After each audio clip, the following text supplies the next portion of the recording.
Qui est spirituel aux yeux de Dieu? Éphésiens 1, versets 1 à 14. Paul, apôtre de Jésus-Christ par la volonté de Dieu, aux saints qui sont à Éphèse et aux fidèles en Jésus-Christ, que la grâce et la paix vous soient données de la part de Dieu notre Père et du Seigneur Jésus-Christ. Béni soit Dieu le Père de notre Seigneur Jésus-Christ, qui nous a bénis de toutes sortes de bénédictions spirituelles dans les lieux célestes en Christ. En lui Dieu nous a élus avant la fondation du monde, pour que nous soyons saints et irrépréhensibles devant lui, nous ayant prédestinés dans son amour à être ses enfants d'adoption par Jésus-Christ, selon le bon plaisir de sa volonté, à la louange de la gloire de sa grâce, qu'il nous a accordée dans son bien-aimé. En lui nous avons la rédemption par son sang, la rémission des péchés selon la richesse de sa grâce, que Dieu a répandue abondamment sur nous, par toute espèce de sagesse et d'intelligence, nous faisant connaître le mystère de sa volonté, selon le bienveillant dessein qu'il avait formé en lui-même, pour le mettre à exécution lorsque les temps seraient accomplis, de réunir toutes choses en Christ, celles qui sont dans les cieux et celles qui sont sur la terre. En lui nous sommes aussi devenus héritiers, ayant été prédestinés selon la résolution de celui qui opère toutes choses, d'après le conseil de sa volonté, afin que nous servions à la louange de sa gloire, nous qui d'avance avons espéré en Christ. En lui vous aussi, après avoir entendu la parole de la vérité, l'évangile de votre salut, en lui vous avez cru et vous avez été scellés du Saint-Esprit qui avait été promis, lequel est un gage de notre héritage, pour la rédemption de ceux que Dieu s'est acquis à la louange de sa gloire. La lecture des Écritures d'aujourd'hui dit que Dieu le Père de notre Seigneur Jésus-Christ nous a bénis de toute bénédiction spirituelle dans les lieux célestes en Christ. Que sont exactement ces bénédictions spirituelles? Certaines choses dans ce monde sont de la chair alors que d'autres sont spirituelles. Nous décrivons souvent certaines personnes comme charnelles. Pour être spécifique, les choses mondaines comme les grands appartements, les maisons luxueuses et les mets gourmets sont ceux qui provoquent le désir des yeux et de la chair. Ceux qui placent la plus haute valeur et vivent pour les choses du monde, comme les films, l'art, la culture et la beauté sont appelés des gens mondains, charnels. Ce genre de personnes sont celles qui ne regardent pas en elles-mêmes ou ne se soucient pas pour leur âme. Les gens mondains ne vivent pas pour suivre la volonté de Dieu, ils n'essayent pas de recevoir la rémission de leurs péchés en croyant dans l'évangile de l'eau et de l'esprit en Christ, mais au lieu de cela, ils travaillent très dur pour les plaisirs extérieurs. Par contre, le mot spirituel dans le passage aujourd'hui a le sens totalement opposé au fait d'être mondain. Paul, apôtre de Jésus-Christ par la volonté de Dieu. Le livre des Éphésiens commence par la phrase suivante: Paul, apôtre de Jésus-Christ par la volonté de Dieu, aux saints qui sont à Éphèse et aux fidèles en Jésus-Christ. L'apôtre Paul écrit cette épître spécifiquement aux saints fidèles à Éphèse.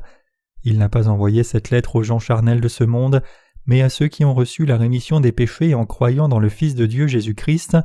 Il voulait partager avec eux ces bénédictions spirituelles du ciel. À qui donc se réfèrent les saints ici? Les saints se réfèrent aux justes par la volonté du Seigneur. Les saints sont ceux qui sont devenus entiers, saints et sans péché en recevant la rémission des péchés par l'évangile de l'eau et de l'esprit. Le passage d'aujourd'hui mentionne aussi les fidèles, ceux qui se réfèrent à ceux qui ne prennent pas plaisir aux choses de ce monde, mais vivent pour les choses du ciel. En d'autres termes, ce sont ceux qui travaillent maintenant pour la cause céleste, après avoir reçu la rémission des péchés en mettant leur foi dans l'évangile de l'eau et de l'esprit. Il y a deux sortes de personnes parmi celles qui clament croire en Jésus comme leur sauveur. Une sorte de chrétien est né de nouveau de tous les péchés, alors que l'autre sorte reste toujours dans le péché. Ceux qui ne sont pas libérés de leurs péchés après avoir mis leur foi en Jésus sont des pécheurs. Par contre, ceux qui ont reçu la rémission de leurs péchés en croyant dans l'évangile de l'eau et de l'esprit sont les saints qui entreront dans le royaume des cieux. Faites-vous partie des saints de Dieu en ayant accepté dans votre cœur l'évangile de l'eau et de l'esprit?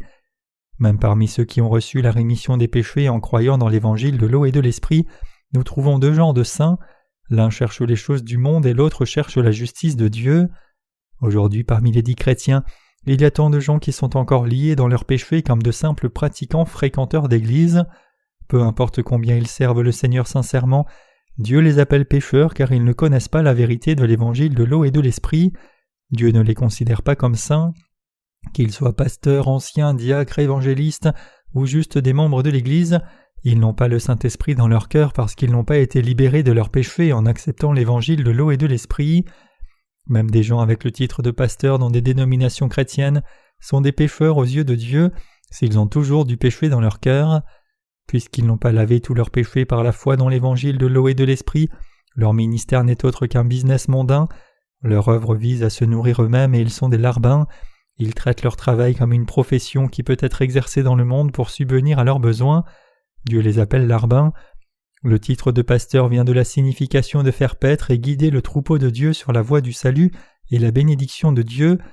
Donc si certains ministres ne prennent soin que d'eux-mêmes, ils ne sont pas les serviteurs de Dieu, mais juste de simples larbins. Aussi les pasteurs devraient être libérés complètement de tous leurs péchés avant de prendre une position pastorale. Parmi les pasteurs, certains ne sont même pas des saints et encore moins des leaders spirituels. Ils sont juste des larbins qui n'ont jamais reçu la rémission de leurs péchés. Indépendamment de leur position dans l'Église, les gens ne peuvent devenir des saints qu'en croyant dans l'évangile de l'eau et de l'esprit dans leur cœur. Les chrétiens doivent laver leurs péchés d'abord en acceptant dans leur cœur l'évangile de l'eau et de l'esprit. C'est alors seulement qu'ils peuvent devenir des saints qui sont prêts à entrer dans le royaume des cieux. Si vous voulez vous présenter comme un saint avec confiance, vous devez tenir ferme dans la foi dans l'évangile de l'eau et de l'esprit. Les destinataires de cette épître paulinienne étaient un groupe de saints qui n'avaient pas de péché par leur foi dans l'évangile de l'eau et de l'esprit devant Dieu. L'apôtre Paul a écrit cette lettre aux fidèles. Ceux qui sont fidèles devant Dieu se réfèrent aux saints qui ont reçu la rémission de leurs péchés en acceptant l'évangile de l'eau et de l'esprit et font fidèlement l'œuvre de Dieu. Ils ne suivent pas leurs émotions ni ne vivent comme ils en ont envie, mais plutôt en ayant foi dans la parole de Dieu, ils mènent une vie obéissante à la volonté de Dieu. Connaissez-vous l'un des prérequis de ceux qui veulent vivre par la foi dans le monde ? Même si quelqu'un est honnête dans ses émotions ou si quelqu'un est certain de sa foi, il ne doit pas ignorer la vérité de l'évangile de l'eau et de l'esprit. Sans aucun doute, c'est pour cela que la parole de Christ accorde la plus grande importance à cet évangile. Pour cette raison, ceux qui croient dans l'évangile de l'eau et de l'esprit devraient mener une vie fidèle selon la volonté du Seigneur. Seules ces personnes peuvent être reconnues par Dieu. Éphésiens 1 verset 2 dit « Que la grâce et la paix vous soient données de la part de Dieu notre Père et du Seigneur Jésus-Christ. La paix vient dans le cœur de ceux qui ont reçu la rémission des péchés en croyant dans l'évangile de l'eau et de l'esprit. Ceux qui ont reçu la rémission des péchés croient que le Père de Jésus-Christ est aussi leur Père. Ils sont convaincus que Dieu le Père est le Père de tous ceux qui ont reçu la rémission des péchés en croyant dans l'évangile de l'eau et de l'esprit. Les gens dans ce monde sont nés de parents charnels. De même, nous sommes nés de Dieu le Père spirituellement en ayant foi dans l'évangile de l'eau et de l'esprit. Et le fait que nous soyons devenus enfants de Dieu en croyant dans l'évangile de l'eau et de l'esprit signifie que nous avons été grandement bénis dans la présence de Dieu.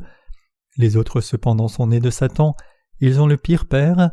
Que vous deveniez enfant de Dieu ou enfant de Satan ne dépend que d'une chose, et c'est de savoir si vous avez reçu la rémission de vos péchés ou non en croyant dans l'évangile de l'eau et de l'esprit. L'apôtre Paul professait Dieu comme Dieu notre Père. Seuls les croyants dans l'évangile de l'eau et de l'esprit qui ont reçu la rémission de tous leurs péchés peuvent faire une telle profession. Ceux qui ne sont pas nés de nouveau et ne connaissent pas l'évangile de l'eau et de l'esprit, dont les péchés n'ont pas encore été remis, ne peuvent pas appeler Dieu notre Père. Pour ces pécheurs chrétiens qui ne croient pas dans l'évangile de l'eau et de l'esprit, Dieu n'est pas encore leur Père. Les pécheurs chrétiens n'entendront aucune réponse de Dieu même s'ils appellent Dieu leur Père avec ferveur. Ils ne sont pas certains que Dieu ait entendu leurs prières. Pour cette raison, les pécheurs seront frustrés. Néanmoins, ceux qui sont devenus des saints en croyant dans l'évangile de l'eau et de l'esprit ont la vraie grâce et la paix qui vient de Jésus-Christ et de Dieu le Père. La grâce du salut et la vraie paix sont dans nos cœurs parce que nous avons cru en Dieu selon la justice de Jésus-Christ. Par contre, il n'est pas approprié pour les pécheurs d'appeler Dieu Abba Père. Pourquoi ? Parce que leurs cœurs n'ont pas accepté l'évangile de l'eau et de l'esprit, la justice de Dieu, et ils vivent comme des pécheurs qui ne sont pas encore nés de nouveau d'eau et d'esprit. Seuls ceux d'entre nous qui ont reçu la rémission des péchés par l'évangile de l'eau et de l'esprit peuvent appeler Dieu leur Père. Nous avons la confiance que Dieu notre Père répond avec joie à nos prières, puisque Dieu le Père nous entend certainement, nous ses enfants, lorsque nous prions pour nos besoins. Les justes parlent à Dieu de leurs besoins par leurs prières. Les saints prient selon la volonté de Dieu lorsqu'ils prient. Les justes prient « Cher Dieu notre Père, fais ceci pour nous s'il te plaît ». Nous qui n'avons pas de péché en croyant dans l'évangile de l'eau et de l'esprit, faisons nos demandes à Dieu clairement et avec assurance. Alors Dieu notre Père répond à nos prières selon sa volonté. Ceux qui sont nés de nouveau en croyant dans l'évangile de l'eau et de l'esprit ont la parole de Dieu dans leur cœur. Leurs prières trouvent réponse lorsqu'ils prient à Dieu avec foi dans l'évangile de l'eau et de l'esprit. Ils vivent une vie bénie accomplissant la volonté de Dieu. Ils prient avec la foi que Dieu répond aux prières des justes. Leurs cœurs sont toujours en paix grâce à la parole de l'eau et de l'esprit. Donc ceux qui prient Dieu s'attendent à la réponse de Dieu, puis ils obtiennent réponse à leurs prières sans faute. Une histoire amusante. Il y a une histoire amusante au sujet du titre de Dieu notre Père. Il était une fois 2 frères, mais le frère le plus âgé est mort laissant son fils aux soins de son jeune frère. Il prit soin de son neveu. Ce neveu était seul et déprimé même s'il avait son oncle. Donc il commença à se rendre à l'église et il trouva la parole de Dieu réconfortante. Il aimait tant la parole de Dieu qu'un jour il voulait inviter son oncle à l'église. Il était toujours reconnaissant à son oncle d'avoir pris soin de lui comme s'il était sien. Donc il pria son oncle « Oncle, viens avec moi à l'église que je fréquente. Je voudrais que tu viennes et entendes la parole de Dieu aujourd'hui, laisse-moi t'emmener, oncle. » Devant sa demande sincère, son oncle le suivit à contre-cœur à l'église. Lui et son oncle se rendirent à l'église main dans la main. Le neveu commença à prier dès qu'il s'assit. Il dit « Cher Dieu le Père, mon oncle est ici aujourd'hui. Aide-le à mettre sa foi dans l'Évangile et à écouter ta parole. » Qu'attendez-vous d'un nouveau venu comme son oncle ? Son oncle était assis inconfortablement mais entendait la prière de son neveu. Quand il a entendu cette prière, Dieu notre Père, il commença à s'étonner. Si Dieu est le Père de mon neveu, il devrait être un frère pour moi. Qui suis-je alors ? Comment devrais-je m'adresser à Dieu ? Puisque mon neveu l'appelle Père, je devrais l'appeler frère. Il fit attentivement son arbre généalogique dans sa tête. Finalement, il arriva à une conclusion sur la façon dont il devrait s'adresser à Dieu, donc il pria ainsi « Cher Dieu frère, je suis venu aujourd'hui. Je suis venu avec ton fils, mon neveu. Dieu frère, fais-moi une faveur et fais une faveur à mon neveu. » Quand j'ai entendu cette histoire pour la première fois, j'ai tellement ri. Comme dans cet exemple, traiter Dieu comme s'il était un autre être humain amène à des résultats absurdes. Il ne convient pas qu'une personne qui n'est pas née de nouveau s'adresse à Dieu comme Père, juste parce que quelqu'un l'appelle Père. Si vous appelez Dieu votre Père sans avoir foi dans l'évangile de l'eau et de l'esprit, ou si vous appelez Jésus-Christ votre frère en pensant que vous êtes au même niveau que lui, vous êtes grandement dans l'erreur. Que devrions-nous croire pour reconnaître Jésus comme le Sauveur ? Ceux qui croient dans l'évangile de l'eau et de l'esprit sont remis de tous leurs péchés. C'est pour cela que l'apôtre Paul pouvait bénir les autres en appelant Dieu notre Père. Pouvons-nous tous appeler Dieu notre Père sans la foi dans l'évangile de l'eau et de l'esprit ? Seuls les saints dont les péchés ont été parfaitement remis peuvent appeler Dieu notre Père. Le Notre Père dans le Nouveau Testament dit « Notre Père qui es aux cieux, que ton nom soit sanctifié, que ton règne vienne, que ta volonté soit faite sur la terre comme au ciel. » Matthieu 6, versets 9 à 10. Dans cette prière aussi, Dieu est appelé notre Père. Dieu notre Père nous a tant aimés qu'il a transféré tous nos péchés une fois pour toutes sur Jésus-Christ son Fils par le baptême. Il nous a ainsi rendus, nous les croyants, sans péché. Par son Fils, il a remis nos péchés une fois pour toutes, par l'évangile de l'eau et de l'esprit, et nous a délivrés de tous nos péchés. En dépit de tout cela, il y a des gens qui n'ont pas cette foi pour appeler Dieu Père parce qu'ils ne connaissent pas l'évangile de l'eau et de l'esprit. C'est vraiment pitoyable. Ils ne savent pas que Jésus-Christ a déjà pris tous leurs péchés une fois pour toutes par l'évangile de l'eau et de l'esprit, et par conséquent ils ne peuvent qu'avoir des péchés dans leur cœur. C'est pour cela qu'ils ne peuvent pas appeler Dieu notre Père en esprit et en vérité. Ces gens ne peuvent pas voir le Dieu saint à cause de leurs péchés qui restent encore intacts dans leur cœur. Ils peuvent répéter « Cher Père » ou « Notre Seigneur » dans leurs prières, mais en réalité ils mènent une vie aliénée en dehors de Jésus-Christ à cause de leurs péchés. Puisqu'ils n'ont pas foi dans l'évangile de l'eau et de l'esprit, ils ont peur et sont inquiets des autres gens quand ils appellent Dieu ou le prient. Quiconque croit en Jésus comme le Sauveur devrait comprendre et croire que Dieu les a déjà sauvés de tous leurs péchés par l'évangile de l'eau et de l'esprit. En tant que chrétien, pouvez-vous professer que vous croyez vraiment dans la vérité que Jésus a remis tous les péchés du monde par l'évangile de l'eau et de l'esprit ? Si vous ne connaissez toujours pas la vérité qui est venue par l'eau et l'esprit, vous devez définitivement apprendre la vérité pour être sauvé. Voici la foi de ceux qui ont été sauvés de tous leurs péchés en croyant en Jésus comme leur sauveur. Jésus est venu sur cette terre et sauva toute la race humaine de ses péchés par l'évangile de l'eau et de l'esprit. Nous devons répandre cette foi dans l'évangile du salut jusqu'au bout de la terre. Vous devez recevoir la rémission des péchés dans votre cœur en croyant dans l'évangile de l'eau et de l'esprit.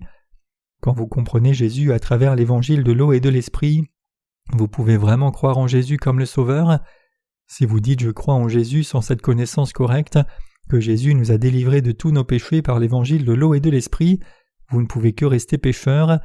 Cette foi n'est pas basée sur la vérité, plutôt c'est une foi aveugle et ce n'est autre que de la superstition. Dieu ne devient pas votre Père automatiquement peu importe depuis combien de temps vous allez à l'église, si vous avez encore des péchés dans votre cœur.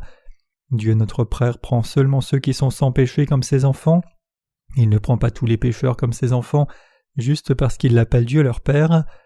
Peu importe combien de fois un pécheur invoque le nom du Seigneur Dieu, sa seule réponse n'est autre que l'évangile de l'eau et de l'esprit. Savez-vous pourquoi nous appelons Jésus le Seigneur Jésus et non seulement Jésus? C'est parce qu'il nous a fait et nous a purifiés de tous nos péchés. Nous l'appelons le Seigneur parce qu'il nous a fait et est devenu notre Maître, en expiant tous les péchés de l'humanité par l'évangile de l'eau et de l'esprit. Par des expressions significatives de l'apôtre Paul, nous pouvons voir qu'il a prêché la vérité dans des termes laïques. Des ignorants jusqu'aux très éduqués comme des docteurs en divinité, ils pensent pouvoir comprendre la Bible. Cependant le titre Jésus-Christ notre Seigneur est très difficile à comprendre pour ceux qui ne sont pas nés de nouveau. Ceux qui croient en Jésus aveuglément et ne savent pas qui est Jésus-Christ ou ce qu'il a accompli en venant sur la terre ne peuvent par conséquent pas comprendre ce que son titre implique réellement. Donc quand nous demandons ce que signifie le nom de Jésus pour ceux qui confessent avec assurance croire en Jésus, ils disent « Je ne sais pas, mais est-ce si important ?» Quand ils commencent leur prière, ils crient fortement 3 fois « Seigneur, Seigneur, Seigneur !» De plus, alors qu'ils prient, ils font un tumulte inspiré par l'émotion, avec de fortes percussions et des groupes. Quand ils sont échauffés psychologiquement, ils font des prières de repentance dans les larmes au maximum de leur souffle. Ils croient que Dieu va leur répondre s'ils prient avec ferveur comme cela, en pleurant sur leurs péchés. Dans la pensée de beaucoup de chrétiens, ils pensent qu'ils peuvent encore recevoir la rémission des péchés en faisant ces prières de repentance, même s'ils ne connaissent pas la signification du nom de Jésus. Ils pensent que Dieu les entendra s'ils crient à Dieu au maximum de leur voix, même s'ils ne connaissent pas la signification du nom Jésus-Christ. Mais leurs croyances sont en vain. Malheureusement, il y a beaucoup de pasteurs qui clament croire en Dieu comme leur sauveur, mais ne montrent aucun intérêt pour l'évangile de l'eau et de l'esprit, et ne font que se forcer à travailler plus dur. Ils mettent un fort accent sur la prière à Dieu, alors qu'ils crient fortement « Seigneur, Seigneur, Seigneur !» et en font des groupes, des percussions et des orgues se joignent à eux dans ce tumulte. Puis tout le monde fond en larmes et commence à confesser ses péchés. Les pasteurs nourrissent leur excitation en criant « Par le feu, par le feu, par le feu !» et leurs cœurs battent. Aussitôt que le pasteur qui dirige la réunion de prière dit « Prions à haute voix tous ensemble », les gens commencent leur prière de repentance avec encore plus de ferveur et une voix forte. La batterie se met à battre encore plus fort et leurs cœurs sont maintenant ouverts pour dire tout ce qui leur vient. Les gens crient ensuite avec toute leur énergie. Leur prière maintenant ressemble plus à une folie incompréhensible avec une musique assourdissante. Ils ne savent pas comment recevoir le Saint-Esprit comme un don, mais ils essayent de le recevoir par leur prière de repentance fervente. Ces gens ne s'occupent pas de connaître l'évangile de l'eau et de l'esprit, mais ils veulent juste croire en Jésus aveuglément sans connaissance. Ils pensent qu'ils vivent par leur foi, si seulement ils donnent leur temps et leur argent à Dieu. Pour cette raison, ils ne peuvent pas être des chrétiens nés de nouveau, mais sont conduits dans l'erreur par le diable. Ceux qui ont cette foi ne reçoivent aucun crédit de Dieu. Ils sont fascinés par leurs pensées charnelles et suivent leurs émotions humaines, en ne réalisant pas que l'évangile de l'eau et de l'esprit est la vérité du salut. Ils clament croire en Jésus sans connaître l'évangile de l'eau et de l'esprit, et cela signifie qu'ils ont encore des péchés dans leur cœur. Certaines personnes disent qu'elles ont reçu le don des langues un jour dans leur église. Franchement parlant, ils sont possédés de démons. L'œuvre de Satan est révélée sous différentes formes. Elle apparaît parfois sous la forme d'un mauvais esprit et d'autres fois sous la forme d'un ange de lumière. Donc Satan peut agir à travers les pécheurs chrétiens, leur permettant de parler en langue ou de chasser des démons. Parfois il apparaît aussi comme un guérisseur de maladies. Que nous arrive-t-il si nous perdons notre foi dans l'évangile de l'eau et de l'esprit et tombons dans une situation pleine d'émotions? À la fin, nous deviendrons sujets des faux prophètes ou du diable. Alors que les pasteurs poussent les saints à prier Dieu avec ferveur pour recevoir le Saint-Esprit au nom de Jésus, leur volonté meurt en un rien de temps spirituellement. Ces pasteurs se poussent eux-mêmes à collecter beaucoup d'offrandes. Même en choisissant un hymne, ils essayent de créer une atmosphère plus excitante pour leur assemblée. Ceux qui ont été enchantés par la musique excitante et qui suivent leurs propres émotions perdent alors la capacité de penser logiquement et vident leur poche dans une boîte à offrandes ou une enveloppe. Certains pasteurs parmi ceux qui ne sont pas nés de nouveau demandent même à leurs membres d'écrire leur nom sur les enveloppes et de les amener au pupitre chaque fois qu'ils font une offrande. D'autres pasteurs prient pour chaque donateur tour à tour, selon le montant qu'ils ont donné au pupitre. Ils prêchent à leurs membres que plus ils donnent d'argent, plus ils recevront de bénédictions. Ils disent même que donner toute leur possession leur amènera des bénédictions au double et qu'ils devraient donc donner tout ce qu'ils peuvent. Attention, ces gens sont des serviteurs de Satan. Ces gens n'ont pas ce que Dieu et Jésus-Christ nous a donné, l'évangile de l'eau et de l'esprit, la grâce du salut et la paix de Dieu. Dieu a encouragé l'apôtre Paul à écrire aux saints qui croyaient dans l'évangile de l'eau et de l'esprit. Paul a écrit à ceux qui étaient nés de nouveau par l'évangile de vérité qui était donné à l'Église de Dieu. Donc ceux qui ne croient pas en l'évangile de l'eau et de l'esprit ne peuvent pas reconnaître la parole de Dieu dans cet épître. Ceux qui ne sont pas nés de nouveau ne comprennent pas ce que voulait dire Paul aux saints d'Éphèse dans la situation de cet épître. Que la paix de Dieu notre Père et de Jésus-Christ soit dans les saints ici. Il continue à dire qu'ils connaissent au moins les concepts suivants: Jésus, le salut, la croix, les prières de repentance, le service, la sanctification et la prédestination. Ils clament connaître ces choses assurément. En réalité, ils ne peuvent pas croire dans la justice de Jésus-Christ sans la connaissance de l'évangile de l'eau et de l'esprit. Bien que ces gens aient connu ces doctrines chrétiennes et cru en Jésus comme leur sauveur, ils n'ont rien à voir avec la parole de Dieu. Seuls ceux qui croient dans l'évangile de l'eau et de l'esprit ont quelque chose à faire avec Dieu, mais ceux qui ne croient pas n'ont pas de relation avec la grâce et la paix de Dieu. L'apôtre Paul a écrit aux saints d'Éphèse au sujet de ces bénédictions spirituelles du ciel. En Éphésiens 1, verset 3, il est écrit: « Béni soit le Dieu et Père de notre Seigneur Jésus-Christ, qui nous a bénis de toute bénédiction spirituelle dans les lieux célestes en Christ. » Il est écrit qu'avant même la création du monde, Dieu le Père avait prévu de nous bénir avec des bénédictions spirituelles en Christ. Dieu le Père, son Fils Jésus-Christ et le Saint-Esprit ont eu une discussion dans le ciel et ont décidé de nous créer et de nous adopter comme enfants de Dieu. Le Dieu de la Trinité avait un plan pour nous donner des bénédictions spirituelles à nous humains avant même la création de l'univers. En d'autres termes, Dieu avait déjà déterminé de donner ces bénédictions spirituelles du ciel à ceux qui croient dans l'évangile de l'eau et de l'esprit. Comment Dieu nous donne-t-il toutes ces bénédictions spirituelles dans les lieux célestes? Nous nous demandons vraiment ce que Dieu avait dans son esprit quand il nous a sauvés de tous les péchés du monde une fois pour toutes. Pensons à la raison pour laquelle Dieu nous a donné le salut et pourquoi il nous a créés à son image. Dieu a planifié notre salut avant même la fondation du monde. Dieu a d'abord créé l'univers dans lequel il allait révéler sa gloire, puis il a accompli le salut de tous les péchés. Dieu créa ses enfants pour être avec lui pour l'éternité, et nous qui croyons dans l'évangile de l'eau et de l'esprit sommes ses propres enfants. Le premier homme Adam fut créé avec amour, et Dieu l'invita à entrer dans le plan divin par la foi pour être aimé pour toujours. Dieu vit à l'avance la tentation de Satan pour qu'Adam pêche, et il savait aussi que tous les hommes deviendraient pécheurs, mais il planifia et promit son salut éternel pour l'humanité. Dieu nous a fait comme objet de son amour, c'est pour cela qu'il nous a sauvés dans l'amour de Jésus-Christ. Ce qui nous est promis dans l'amour de Dieu et par son Fils, c'est la promesse du salut pour nous. Dieu nous a sauvés de tous les péchés et a fait de nous ses enfants pour que nous le louions et soyons fiers de son salut. J'ai indiqué au début de ce sermon qu'il y a deux genres de personnes, un genre avec une pensée charnelle et un genre avec une pensée spirituelle. Les premiers sont ceux qui appartiennent à ce monde. Ils sont aussi nés de parents charnels dans ce monde, mais ils ne connaissent pas Dieu le Père et mourront sans connaître la justice de Jésus-Christ. Cependant, les gens à qui l'apôtre Paul s'adressait étaient des citoyens saints qui appartiennent au ciel. Le ciel est pour ces gens spirituels qui sont devenus des enfants de Dieu grâce à son amour. Alors comment pouvons-nous devenir saints dans la présence de Dieu?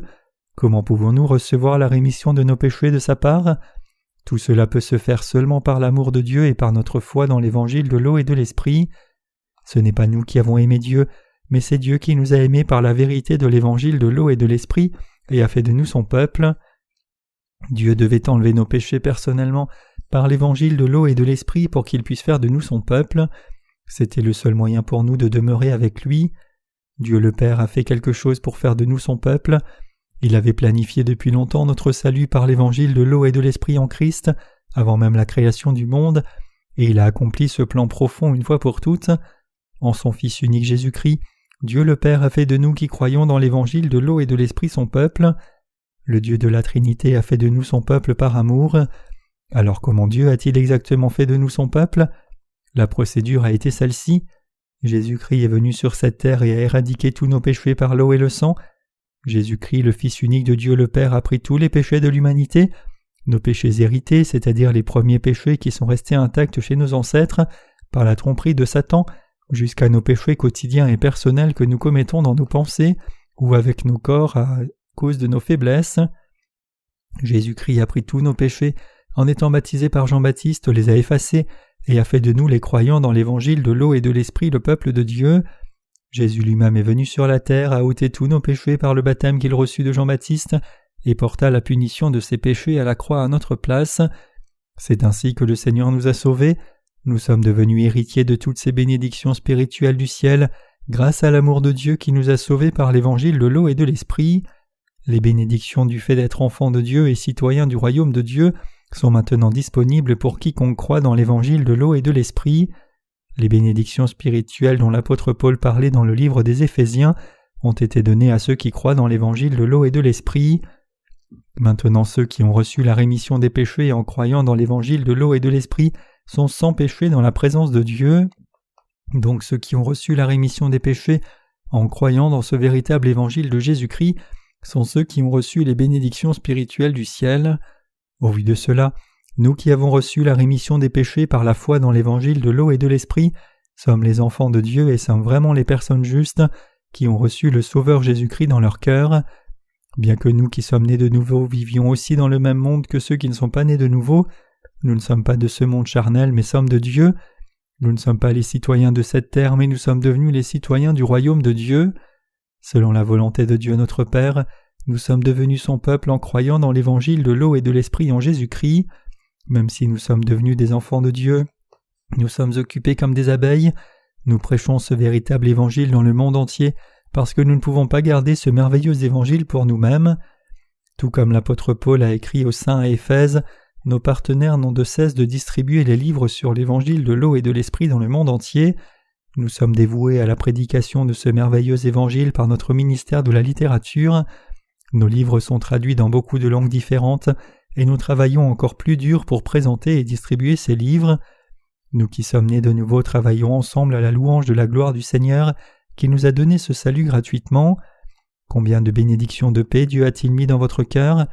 Il a effectivement donné beaucoup de bénédictions de paix à chacun de nous. Nous sommes reconnaissants pour toutes ces bénédictions spirituelles des lieux célestes et nous sommes encore plus reconnaissants pour les bénédictions sur la terre. Quand nous méditons sur les bénédictions de Dieu, nos pensées deviennent paisibles. Quand je contemple l'évangile du vrai salut, par lequel Dieu m'a sauvé, ma pensée devient paisible. Lorsque je compte les nombreuses bénédictions que j'ai reçues depuis que j'ai mis ma foi dans l'évangile de l'eau et de l'esprit, je me sens si reconnaissant. Dieu nous bénit non seulement financièrement mais aussi spirituellement. C'est une si grande bénédiction que nous, en dépit de nos insuffisances, ayons été choisis pour prêcher ces grandes bénédictions du ciel à beaucoup de gens. Aujourd'hui, tant de gens se suicident après avoir souffert de leurs péchés. Quand nous prêchons l'évangile de l'eau et de l'esprit à ceux qui souffrent de dépression, ils sont libérés des liens de la tristesse. C'est une grâce si merveilleuse que seul ce véritable évangile peut donner. Nous sommes étonnés par la puissance de Dieu quand nous voyons les visages briller après que les péchés aient été remis par la foi dans l'évangile de l'eau et de l'esprit, et je suis émerveillé et profondément reconnaissant pour avoir été utilisé dans une œuvre de Dieu si merveilleuse. Cela me rend si heureux de voir les pécheurs devenir libres du péché et vivre une vie brillante par la foi, ce pourquoi je remercie vraiment Dieu. Je crois fermement que nous avons été grandement bénis de bénédictions spirituelles. Chers croyants, nous ne devrions pas oublier le fait que nous ne sommes pas de ce monde même si nous vivons dans le monde. Le monde est étranglé de choses charnelles. Juste pour prendre soin de nos propres corps, nous avons besoin de tant de choses. Nous devons avoir un endroit où vivre, nous avons besoin d'un réfrigérateur, nous avons besoin d'un système de chauffage, nous avons besoin d'électricité et de nourriture. Prendre soin d'un seul individu est déjà dur. Une autre raison pour laquelle nous vivons dans un monde si compliqué est que le monde déborde de choses qui provoquent nos désirs charnels. À côté de cela, il y a tant de gens dans ce monde qui ne s'intéressent pas à l'évangile de l'eau et de l'esprit. Quelle plus grande bénédiction pouvons-nous demander à Dieu que ces bénédictions spirituelles ? Lorsque mon esprit est rempli de trop de pensées compliquées devant Dieu. Je me rappelle du fait que j'ai été béni de toutes ces bénédictions spirituelles du Seigneur, puis mon esprit redevient clair à nouveau. Quand je médite sur le passage des Écritures d'aujourd'hui, je sens mon esprit se relaxer. Je ne peux que professer « Je suis vraiment béni de tant de bénédictions de Dieu ». Je pense ainsi pour moi-même et fixe mes pensées sur la méditation de l'évangile de l'eau et de l'esprit, remerciant Dieu. Donc rejetant toutes mes pensées à la fois, je fixe mon esprit en ayant les pensées suivantes. Je rassemble mes pensées compliquées et je les jette comme des déchets, et je vis par la foi en me rappelant ce que Dieu m'a donné. Moi ainsi que les saints, je me libère de toutes les choses compliquées au lieu de les assembler, et je me souviens des bénédictions que Dieu seul, et je donne gloire à Dieu tout au long de ma vie. Je vis joyeusement dans la grâce de Dieu et avec la paix dans l'esprit. Je me réjouirai toujours, je serai toujours reconnaissant et prierai sans cesse dans la paix que Dieu me donne. Laissez le passé au passé et traitez vos problèmes par la foi dans l'évangile de l'eau et de l'esprit. Apprenons de nos erreurs passées et focalisons-nous sur la façon de vivre par la foi dans l'évangile de l'eau et de l'esprit. Pensons seulement aux bénédictions qui nous ont été données, à ce que nous recevrons de Dieu, à ce que nous devrions faire. Nous devons simplement prier pour les bénédictions et vivre par la foi pour les choses dont nous avons besoin physiquement et spirituellement. Vivons une vie simple mais sincère. Il y a tant de malades mentaux dans ce temps. Pourquoi en est-il ainsi? C'est parce que le monde est si compliqué. Je suis l'une des personnes les plus compliquées. Je suis une personne extrêmement compliquée. Paradoxalement, je suis aussi très simple. J'ai trop de pensées personnelles, mais je deviens plus simple aussitôt que je regarde à la grâce de Dieu que j'ai reçue. Il y a une limite à notre capacité de penser. Nous devons donc nous confier en Dieu. De plus, ces bénédictions spirituelles de Dieu sont les plus grandes, donc nous devons seulement nous confier en lui. Puisque nous sommes devenus les enfants de Dieu, nous pouvons prier Dieu le Père, et quand nous prions, il répond à nos prières. La plus grande réponse de Dieu est sa paix, et non la prospérité physique de ce monde. Être devenu sans péché dans nos cœurs est la grâce la plus merveilleuse et le plus grand don. Un hymne dit « Paix, paix, merveilleuse paix, descendant d'auprès du Père ». La rémission des péchés est le plus grand don de paix que rien ne peut remplacer, c'est le don insondable. Je loue le Seigneur pour ses bénédictions spirituelles dans sa paix et dans sa grâce. Vivons le reste de notre vie en louant, priant Dieu et recevant ses bénédictions de sa part. J'espère que vous méditerez dans votre cœur la grâce de Dieu et la paix que Dieu vous a donnée par la rémission de tous vos péchés. Chers saints nés de nouveau, vivez en paix par la foi. Je loue pour toujours la bonne œuvre de salut que Dieu a accomplie par son Fils Jésus-Christ.